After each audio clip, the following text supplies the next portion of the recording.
오늘 말씀은 빌립보서 1장 1절에서 11절입니다. 예전에 제가 중학생 때에 저희 집이 호젓한 산으로 둘러싸인 외진 곳에 살았습니다. 등교하려면 산을 넘어 한참 걸어 나와야 버스 정류장이 있었죠. 어느 날 산을 넘어 등교하는데 40대 후반의 낯선 남자분이 호주머니에 손을 넣고 걸어옵니다. 그렇게 그분은 그 산길을 걸어 다니셨습니다. 나중에 알고 보니 그 동네에 사시는 분이 타지에 살다가 그만 결핵이라는 병을 얻어 병이 깊어졌는지 맑은 공기를 마시며 요양차 산길을 다닌 것입니다. 그 후에 보이지 않아 들으니 결핵으로 생을 마감하게 되었다는 것이죠. 그 당시 결핵이 생명을 위협하는 병이었습니다. 그 당시에 암이란 소리는 들어보지를 못했습니다. 결핵으로 고생하시는 분들이 많은 시대였죠.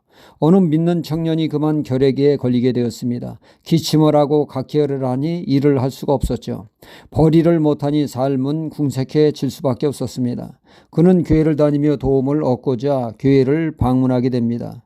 교회에서 주는 쌀로 연명하고 또 돈을 주면 그것으로 생활비를 보태 쓰는 궁색한 삶을 살게 되었죠. 그러던 어느 날 개척교회를 가 도움을 구했을 때 그 목사님은 미안해했습니다. 이 교회는 쌀도 구제할 수 없는 열악한 환경이었기 때문입니다. 도와줄 경제적인 여력이 없었던 것이죠. 돕기는커녕 도움을 받아야 할 처지였습니다. 그래서 목사님은 그 청년에게 내가 줄 수 있는 것은 기도밖에 없다고 하시면서 간절히 기도해 주었습니다. 이 청년은 차츰차츰 몸이 회복하더니 이내 정상적인 삶을 살게 되었습니다. 그는 그동안 도움을 준 분들에게 감사의 인사를 해야겠다고 했을 때 그 누구보다 그 개척교회 목사님이 떠올랐습니다. 쌀로 물질로 도움을 받은 것 또한 감사나 가장 감사했던 것은 개척교회 목사님의 사랑이 담긴 기도가 가장 인상 깊었고 감동이 되었기 때문이었습니다. 그리하여 그는 그 목사님을 찾아가 감사의 인사를 하게 되었다는 얘기죠. 우리는 감사의 표현을 다양하게 합니다. 정성이 깃든 선물을 한다든지 또는 정성이 담긴 말로 표현을 하게 되죠.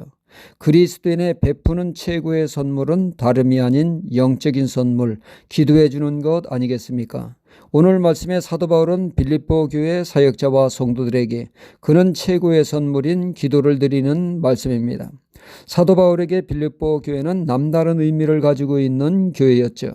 사도행전 16장에 보면 빌립보 교회가 어떻게 태동됐는지를 알려주는 말씀이 나옵니다.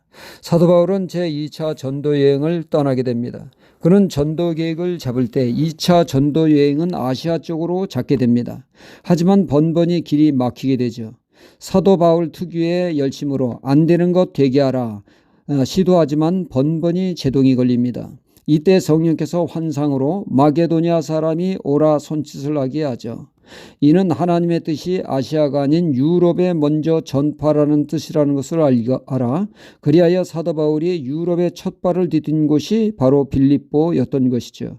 그곳에서 사도 바울은 안식일날 유대 회당이 없어 강가에서 기도와 예배를 드리다가 루디아라고 하는 여인에게 복음을 증거했고 그 여인이 회심함으로 그 가정에 가정교회가 세워지게 된 것입니다.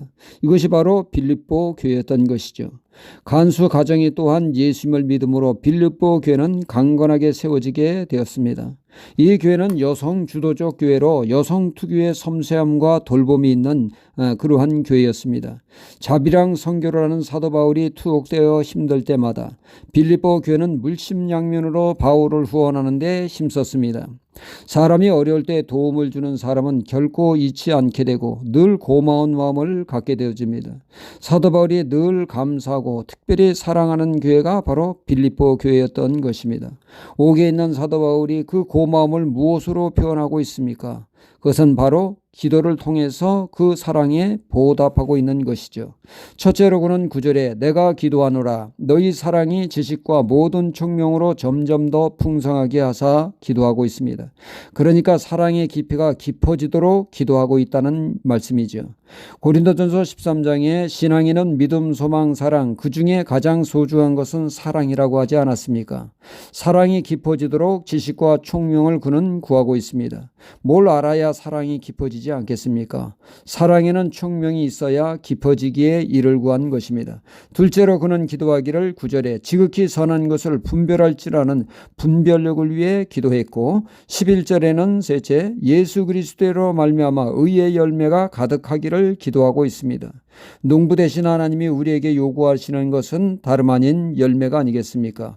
의의 열매, 화평의 열매, 궁일의 열매 등등 말입니다.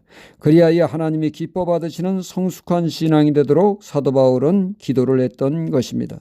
우리도 고맙고 감사한 사람들에게 진정한 선물, 최고의 선물인 기도를 하여 상대에게 영적인 도움을 줄 수 있는 하나님의 사람이 되어야겠습니다. 할렐루야.